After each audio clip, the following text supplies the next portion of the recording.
አሰላም አለይኩም ወራህመቱላሂ ወበረካቱ። እንዴት ናችሁ? ሰላም ናችሁ ሆይ? የቻናሌ ተከታዮች በሙሉ ሰላምና ፍቅር በእናንተ ላይ ይስፈን፣ አገራችንንም ሰላም ያደርግልን። ዛሬና ወሳኝ የሆኑ ምክሮች ይዤላችሁ መጥቻለሁ። እንግዲህ ቻናሌን እየገባችሁ ላይክ እና ሰብስክራይብ አድርጉ። እህትና ወንድሞቼ ትጠቀሙበታላችሁ ብዬ ስላሰብኩ ነው ይህን ነገር እንግዲህ ወዳችሁና ፈቅዳችሁ ለምታዩ ዩቲዩብን በሙሉ ሸርሸር አድርጉት። ዛሬ እንግዲህ 30 ዓመት ከመሙላትህ ወይም ከመሙላትሽ በፊት እነዚህን ማድረግ አለብሽ ብዬ ነው ያሰብኩት።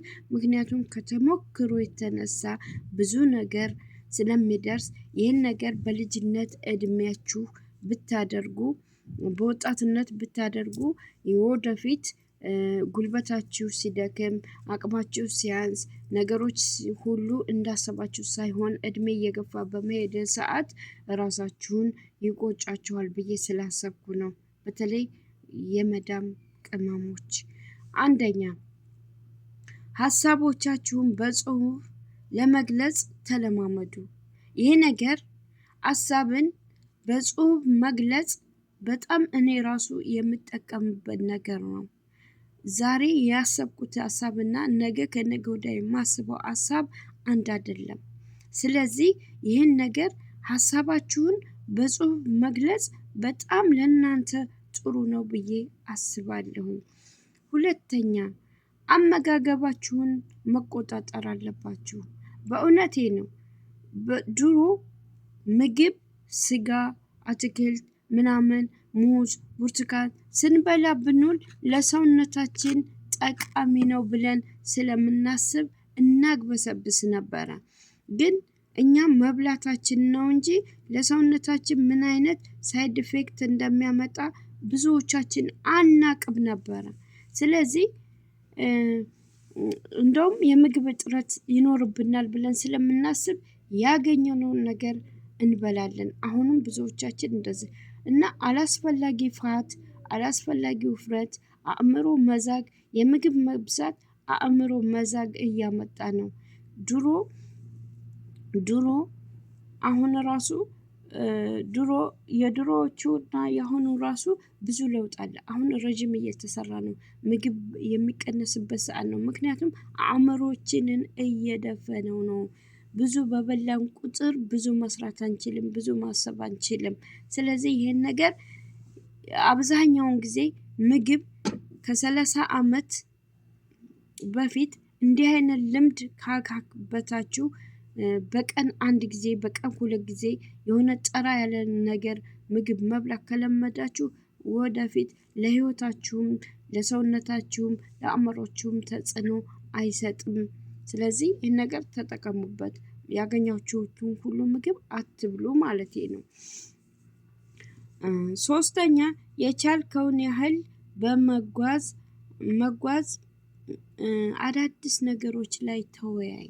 አዎ ብዙ ጊዜ በጉዞ ብቻ ሳይሆን በማህበራዊ ኑሮ፣ በጓደኝነት፣ በባል፣ በቤተሰብ ጋር አዳዲስ ነገር መፍጠር ቻሉ። አዳዲስ ነገሮችንም እዩ። ከቦታ ቦታ ቀይሩ። እውነቴን ነው።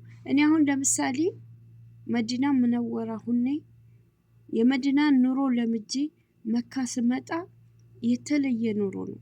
ሁሉም ግን ያኗኗር ዘይቤ፣ ያበላል ዘይቤ፣ የስራ ዘይቤ ሁሉም ነገር አላቸው። ይህን ነገር ብዙዎቻችን መላመድ ያስፈልገናል። ከቦታ ቦታ፣ ከአገር አገር፣ ከሰፈር ሰፈር፣ ከሆነ ቦታ ወደ ሆነ ቦታ ኑሯችሁ ስትኖሩ ህይወታችሁ ሳህላ ይሆንላችኋል። ህይወታችሁ ቀላል ሊሆንላችሁ ይችላል። እንደገና ሌላው ደግሞ የተለያዩ የገቢ ምንጮችን ማመቻቸት አለባችሁ። እውነቴን ነው። አሁን ለምሳሌ በትንሽ ስራ ልትሰሩ ትችላላችሁ። ሱቅም ሊሆን ይችላል፣ ሰው ቤትም ሆነ ልትሰሩ ትችላላችሁ። ያንን ነገር በትንሽ ገንዘብ አግኝታችሁ ይህን ነገር ዘላለማዊ መሆን የለበትም፣ ወይም ዘለቄታ ያለው ስራ መስራት አለባችሁ። ራሳችሁን መለወጥ አለባችሁ። የተለያየ ወይም የተሻለ ለውጥ ማምጣት አለባችሁ። እድሜያችሁን በተወሰነ ብር ላይ ብዙ ስራ መስራት የለባችሁም። አንደኛ ጊዜያችሁን ያቃጠለባችኋል። ሁለተኛ የገቢ ምንጫችሁ ደግሞ አነስተኛ ከሆነ ብዙ ስኬታማ ልትሆኑ አትችሉም ማለት ነው። አራተኛ ሞክሩ፣ የተለያየ ነገር ሞክሩ። መውደቅን ልመዱ፣ መነሳትን። ወይም መውደቅ ማለት ድንጋይ አደናቅፏችሁ መውደቅ አይደለም። የሆነ ነገር ጀምራችሁ መክሰር፣ ማግኘትን፣ መለወጥን ያንን ቻሌንጅ ታደርጉታላችሁ እና ለእናንተ ጥሩ ውጤት ያመጣል። አይን ይገልጽላችሁ፣ ሰው ጋር ያስተዋውቃችኋል። እና መማርን ልመዱ። ከሰው ጥሩ የሆኑ ዘይቤዎችን፣ ጥሩ አኗኗሮችን፣ ጥሩ የህይወት ተለምዶዎችን ልመዱ። ይሄ እኛ አብዛኛውን ጊዜ የህይወት ዘይቤ በትምህርት አይደለም የምናገኘው። ትምህርትም ቢሆን የተማራችሁት 12 ዓመት ተምራችሁ በተማራችሁበት ህይወት ማንም የኖረ ሰው የለም። እውነቴን ነው። አብዛኛውን የህይወት ትግል የምትመጣው ከትላልቅ ሰዎች፣ ጥሩ ምሁሮች እነሱ ጋር በመዋል ብዙ የህይወት ተለምዶ ያላቸው ሰው ጋር በመዋል በመመካከር፣ በመነጋገር፣ በመማር ነው የህይወት ዘይቤያችሁን የምታመጡት። ስለተማራችሁ አይደለም። ወይም አረብ ሀገር ሄደሽ የመዳም ቅመም 20 ዓመት ስለሰራሽ አንቺ ልትለወጪ አትችይም። ምክንያቱም የምታገኘው ገንዘብ እና ገንዘብ ብቻ ነው። ገንዘብ ደግሞ ሁሉን ነገር ሊገዛ አይችልም። ሙምኪን ቤት፣ ሙምኪን መኪና ልገዢ ትችያለሽ። ይሄ ደግሞ ለአንቺ ለውጥ ሊሆን አይችልም። ስለዚህ እናንተ በተለያዩን መሞከር አለባችሁ፣ መውደቅ አለባችሁ፣ መማር አለባችሁ፣ መነሳት አለባችሁ፣ መድከም አለባችሁ። ይህን ለውጥ ለማምጣት ከፈለጋችሁ ማለት ነው። ይሄ ደግሞ ይሄ ሁሉም የሆነው ደግሞ ከ30 ዓመት በታች ስትሆኑ 25 10 15 ዓመት ሆናችሁ ይሄ ብትሆኑት፣ ለምሳሌ በ15 ዓመቷ የሰው ቤት ብትገባ አታፍርም። በደንብ ጠንቅቃ መስራት ያለባትን ነገር ታውቃለች። ሰውም ቤተሰብም ሊለምዳት ይችላል። ስራዋን ሊያስደስታቸው ይችላሉ። 30 ዓመት ግን ሆኗችሁ ወይም 35 ዓመት ሆናችሁ ሰው ቤት ስትሰሩ ግን አንደኛ ተሳቃችሁ ነው። ሁለተኛ ላዛዣችሁም ቢሆን እናንተን ፈርቶ ነው፣ የፈለገውን ነገር ማዘዝ አይችልም። ሶስተኛ እናንተ ደግሞ በደከመ ጉልበታችሁ ደግሞ የሰው ፊት መሰደብ አለ፣ መናቅ አለ፣ ብዙ ነገር አለ። ስለዚህ በጣም ይከብዳል። ይህን ነገር ከታች ልምድ አድርጋችሁ መምጣት አለባችሁ። ይህ ነገር ማለት ነው። ስለዚህ ሌላው ደግሞ ስለ ቢዝነስ በቂ እውቀት መኖር አለባችሁ። ቢዝነስ አሁን ለምሳሌ የመዳም ቅመም እዚህ መታ በ1000 ሪያል ስትሰራ የብር ስሌቷ በጣም እየጨመረ ነው የሚሄደው፣ እሷ በሰራች ቁጥር ማለት ነው። እና ያንን ነገር ቢዝነስ ስሌቱን አስልታ በደንብ ብሩን አጠራቅማ የብር ማግኘቷ ብቻ ሳይሆን ምን ማድረግ አለባት? ይህን ያህል ሺህ ብር አለኝ፣ ይህን ያህል ሺህ ብር ካለኝ እንዲህ ቦታ ላይ ማወል አለብኝ ብላ ብዙ ጊዜ ስለ ቢዝነስ ማድረግ፣ ሱቅ መክፈት ብፈልግ ያንን ሱቅ ቢዝነስ ስንት እንደሚያስፈልጋት፣ የት አካባቢ መክፈት እንዳለባት፣ ማዋጣት እንዳለበት ማኔጅ ማድረግ አለባት። ካለበለዚያ ካሁኑ የእንደዚህ አይነት ልምድ ቢዝነስ በቂ እምነት ወይም በቂ እውቀት ከሌላት መስራቱና ማግኘቱ ብቻ በቂ ሊሆን አይችልም። ስለዚህ የቢዝነስ ነገር ማለት ብር፣ እናንተ ሀብታም ሆናችሁ ሆቴል ከፍታችሁ ብር መሰብሰብ ወይም ማኔጅ ማድረግ አይደለም።